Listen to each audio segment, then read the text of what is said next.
Welcome to this webcast on Brexit for financial services.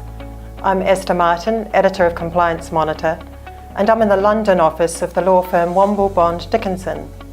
I'm speaking today with Jonathan Drake, who's a partner who leads the commercial insurance practice, and Emma Radmore, who's Legal Director for the Financial Services Regulation team. So we're now just 4 months away from the Brexit date, and the withdrawal agreement is going to receive a parliamentary vote on the 11th of December. But there's quite a lot that financial services firms need to be thinking about right now, so we're going to look at those issues. John, what are the key issues that Brexit raises for financial services firms, and what have they been addressing over the past 18 months or so? Well, in the immediate aftermath of the Brexit referendum result, firms were really concerned about getting access to the EU 27 member states. So how is it that we can continue to sell our products and services into those different jurisdictions? So the initial panic, and it was a panic, was in relation to getting those products out there. After the first 12 to 18 months, the focus has shifted to how is it that we can continue to service those products and services that we've already sold. So if we have underwritten an insurance contract, can we continue to pay on that? Have we sold a pension plan? Can we continue to pay on that post-Brexit? So the so-called contract continuity. So those are the issues that firms have really been concentrating on to date. All right, Emma, so Brexit means a loss of passporting rights for UK financial services firms that want to work cross-border into the EU. And there was a proposal for a mutual recognition agreement, but that was rejected by the EU. So the fallback is the equivalence regime. Now, why is it that no one in the UK is happy with the equivalence regime? That's a very good question, Esther. I think in the immediate aftermath of the referendum, people thought that maybe equivalence would be the solution, but it fairly rapidly transpired that it wasn't. A number of reasons. The first is that actually when you unpick all the various single market directives that affect financial services firms, they don't actually provide for the necessary amount of full equivalence anyway. A few do, for instance, MiFID II and the AIFMD provide quite a lot of the framework. Solvency II for insurers provides a limited framework. A number of the others, including CRD4 for banks and PSD2 for payment services firms, don't provide for it at all. So in fact, equivalence couldn't work under the current legislative framework.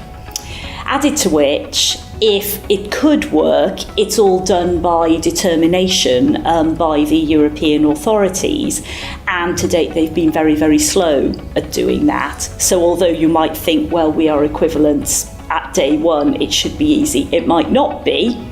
And the third problem is that if it were granted, it could easily be taken away. So I think all those combine to mean that equivalence was really never going to be desirable. So what about the withdrawal agreement? If that was to go ahead, does that leave UK financial services that wants to work into the EU any better off than they would be under a no deal? To be honest, I'm not sure it does. I've read the draft political declaration, and all that seems to do is say we will cooperate, we will aim to agree equivalence by June 2020. But that's only an aim to do it. And as I said, unless there's a willingness to change those underlying legislative measures and to do it quickly, it can't actually legally take place.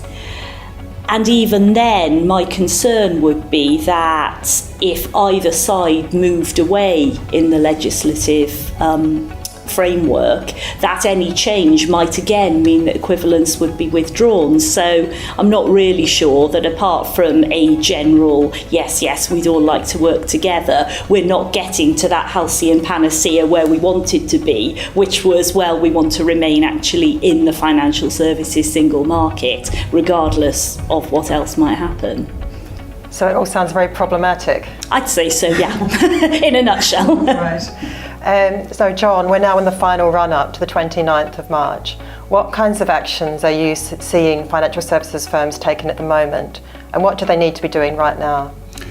At the moment, there is a last-minute rush for those firms that haven't really thought too hard about how they're going to continue to sell, setting up bases into the EU27. So a fair amount of activity, both new operations within EU, within the EU27, new subsidiaries, and a range of cross-border mergers as well. So a lot of different legal structures for firms to be able to get into EU27 countries to be authorised. And as I mentioned before, the other issue that firms hadn't focused on initially was continuity of service, contract continuity. So we've written an insurance policy, we've entered into a pension policy. Once the Brexit happens, are we able to continue to service that? So there's been some political activity around that, because essentially there is nothing that individual firms can do around that. That's entirely a matter for national regulators. So we've seen pressure at the political levels at AOPA, and individually member states are now taking their own steps to ensure, or at least seek to ensure, that there's some form of contract continuity. So, for example, France is looking at legislation to cover that.